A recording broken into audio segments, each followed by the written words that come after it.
So really? Perfect? As if this idea of offering the other cheek wasn't enough. Then Jesus says, oh, and by the way, be perfect, as your heavenly Father is perfect. This idea of not giving any resistance can be bothersome, but evidently the word used by Jesus means violent resistance. So Jesus is saying, don't do violent resistance. And then one commentator describes it this way. So can I have a volunteer? Just some innocent volunteer who has no idea what I'm going to do. Thank you. So stand right here. So Jesus says, if someone strikes you on the right cheek, turn the other. So go ahead. Give me your best shot on the right cheek. But wait a minute. You were getting ready to use your left hand. Don't you, if you were living in Jesus' time, don't you think you'd be using that left hand for something else? And it would be shameful to use that. So try it with your right hand. Oh, wait.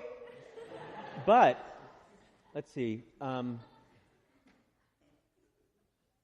Yeah, that's right. So you're going to backhand me, but I'm not going to let you do it, really. So you're going to backhand me, and that's what you would do to an inferior to show your domination. So I'm going to offer you my left cheek. Now what are you going to do? Go ahead, hit me. No! Oh, that's very clever. This commentator didn't envision that. Because you're not gonna do this, right? Because there's a huge fine, and it's about equals, and you just want to show me I'm inferior, and if you did this again, that would show that we're equals, if right hand. So you were very clever.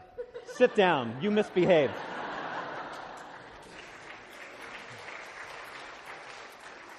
So I should sit down now after that. So the idea is I've dared him to hit me again, and I made it impossible for him to do it. So I've one-upped him. Now, but it didn't really happen, so okay. So then about the cloak and the tunic, this commentator says Matthew has it backwards, that Mark has it right, that you would, for a pledge, for a loan or something, you would take the person's cloak, their overgarment. And so evidently now Jesus is talking about a lawsuit where, okay, he didn't renew on his pledge, so I'm going to sue him. I'm going to keep that coat. And he says to me, fine, keep the coat. In fact, take my tunic too. And now he's standing there naked, which, again, you have to use your imaginations, because in that culture, evidently, him being naked would shame him more than me. For me to have to look at him naked is shameful to me. So he's done, it's like a St. Francis thing, just going to take it all off and shame you. Okay, I need a volunteer for the third one. I don't want somebody who's too smart, though. No. So who's going to volunteer to do the third one? Okay, why don't you come up? Now, does anybody have a backpack by chance we could use? Oh, great. Oh, you again. It's heavy. Oh, my goodness. Okay, so let's see. Okay.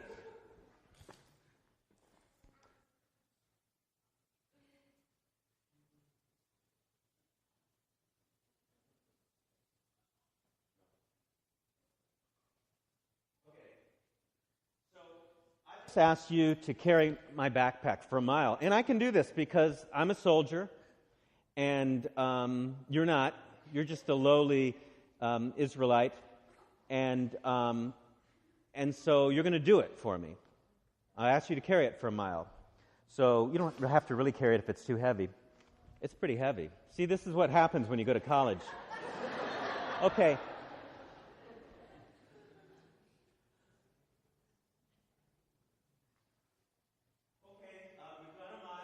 Now, you can give me my backpack. No? I want to. I'm going to go for Another mile? Wait, no, you can't do that. Oh, no, no, see, I'm going to get in trouble because it's lawful for me to ask you for a mile, but if you go another mile, then I'm going to get in trouble. So really, no? Thank you.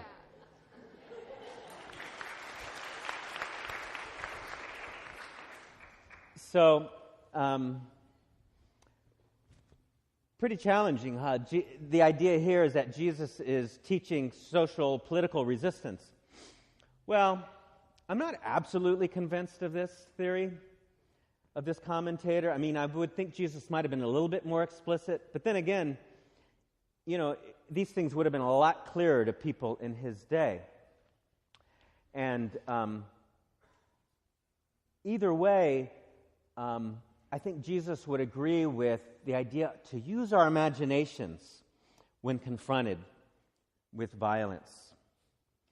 Now, one thing I want to say very clearly, regardless of how you interpret this, turn the other cheek, it's not about staying in an abusive relationship, but it's about using our imagination in these situations.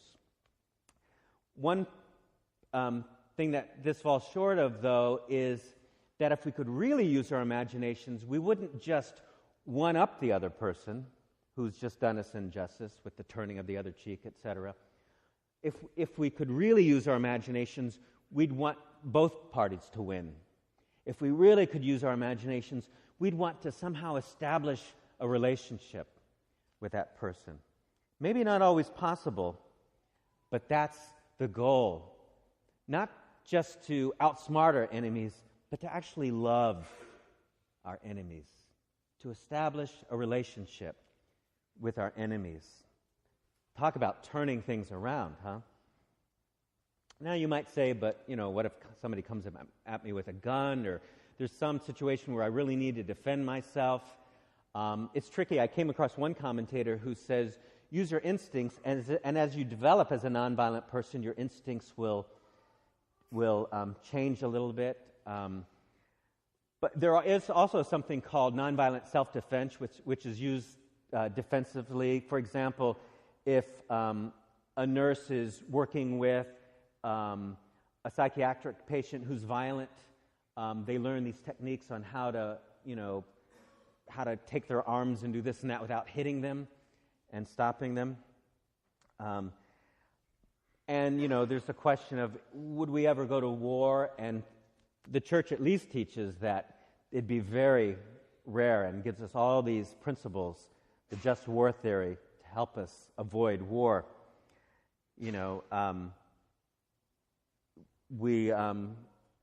There's call now to execute the Boston bomber, and the major superiors of religious men like Dominicans and Franciscans, etc., in the United States have said, no, let's find an alternative. Do we really need to do that?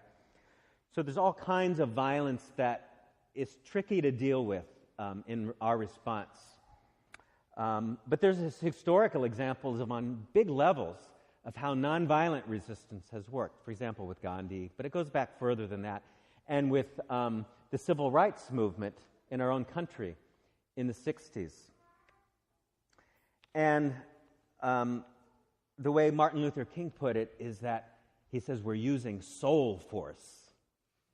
Not violent force, but we're using soul force. Isn't that great? Now, on a more personal level, I have a little technique to share you that I came across. I can't say that I've practiced it a lot. I've kind of tried a little bit. And it goes like this. You can ask 4 questions of somebody that you're close to. And the first question would be, is there something that I'm doing, Celia, to you? Or is there something I'm doing that maybe I'm not the cause of it, but somehow the way you experience it, it makes your life less than terrific? Is there something I'm doing? And you would tell me what, in fact, when you do this, and I would say, well, how do you feel when that happens? And you tell me, well, I feel powerless because, you're just whatever it is. And then the third question is, well, what do you want? What do you need that you're not getting, whether from me or in life in general? So you think about that. Oh, okay, well, I'm not getting enough sleep. And then, or I'm not getting enough attention from my favorite priest, Father Dominic. Whatever it is.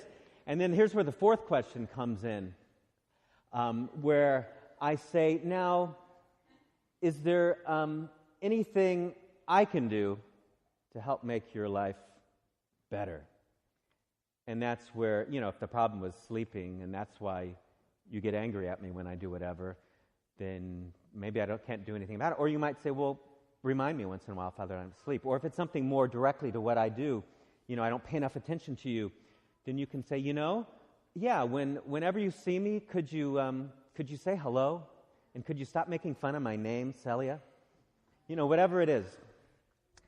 And you can also reverse that. You can come to somebody else and say, this is kind of like the I statements. When you do this, not it makes me feel this way, but when you do this, I feel such and such a way.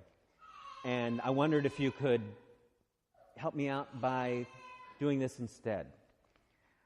So all of these things we can practice. Nonviolent resistance, especially to the point of making friends with our enemies, if possible. In some ways, finding a way to love our enemies. And then even finding ways of this method I told you about, this steps 1 through 4, is called nonviolent communication. You can look up .org to find out more about the innovator of that, but .com evidently, nonviolent communication, no, that's .com, nonviolentcommunication.com, something like that. Anyway, you'll find it. And there's even a San Diego group. But the org is also, looks like part of the same movement. So we can practice these things. But can we be perfect?